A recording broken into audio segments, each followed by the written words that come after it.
All right, folks, now let's look into the impact of intelligent personal assistants, otherwise known as IPAs, on search. So, what are IPAs? They refer to apps like Siri, owned by Apple, Google Now, obviously owned by Google, Alexa, owned by Amazon, Cortana, owned by Microsoft, and owned by Facebook. First things first, are IPAs here to stay? And I think you know the answer. It's a resounding yes, simply because the owners of all the leading IPAs are incredibly successful tech companies with deep cash pockets. And the implication, of course, is that they can and they will continue to improve on their respective IPAs, and they can afford it. That's the most important thing. So one thing we know for sure is that IPAs are here to stay. And the question, of course, is what is their impact, if any, on search? And that's something we're going to be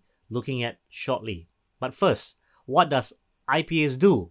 The truth is that they are continuing to become more and more popular because they really assist users perform very, very useful functions and wide-ranging, generally voice-triggered or voice-assisted. And we're looking at things like basic search commands, which can be activated by voice instead of typing, location-based tasks, navigation from point A to point B, triggering your Google Maps, your Waze, helping in appointment bookings, basic online purchases, health monitoring, remote activation of home connected appliances like air conditioning, your fan, your lighting, your television, and the list goes on, of course. Now, the power of IPAs lie in its ability to recognize user commands and natural language. And obviously, natural language has been a big factor due to its development over time, and this has affected the IPAs in a very, very good way itself. Now, all these under the hood is obviously powered by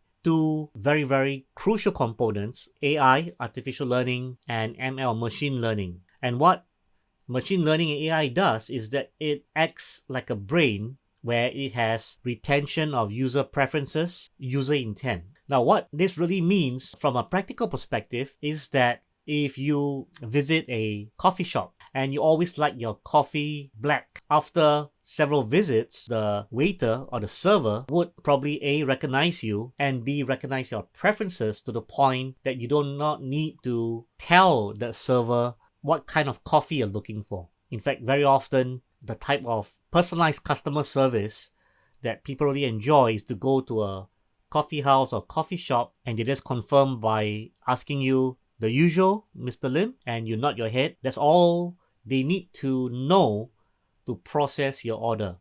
And you feel special, right? You feel special because they remember your preferences. The same thing when it comes to IPAs. If you think about this, this is a big leap in advancement of technology and a closer merging between technology and human beings and more capabilities. So where does this all lie and how does it affect search? Remember, we just talked about Hummingbird. Hummingbird is conversational search, and you can imagine the application of Hummingbird along with RankBrain to IPAs itself and how it influences the further development of IPAs. It is only natural that not only IPAs, but messaging UIs and bots become more prominent and more used, widespread in that sense. The bottom line is that IPA is here to stay. However, it's going to be a couple more years down the road, I believe, before it takes majority market share compared to traditional search. And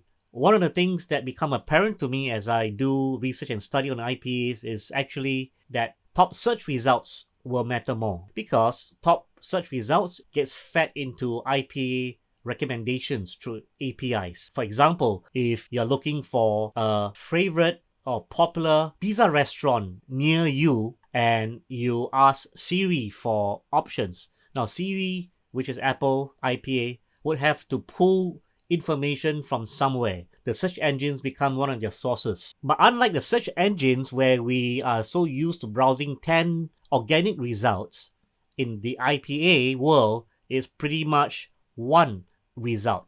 So the question is, where is that result being pulled from? IPAs have choices on where to pull results. Presumably, if the query or the voice command is something more unusual, I think they have no choice but to pull results from the search engines. Another aspect that I observe, which I want to share with you, is as you can see over here, that unlike traditional search, where we have the option of choice, and sometimes choice is a bad thing, right? Because we browse first result, second result, third result, we get confused.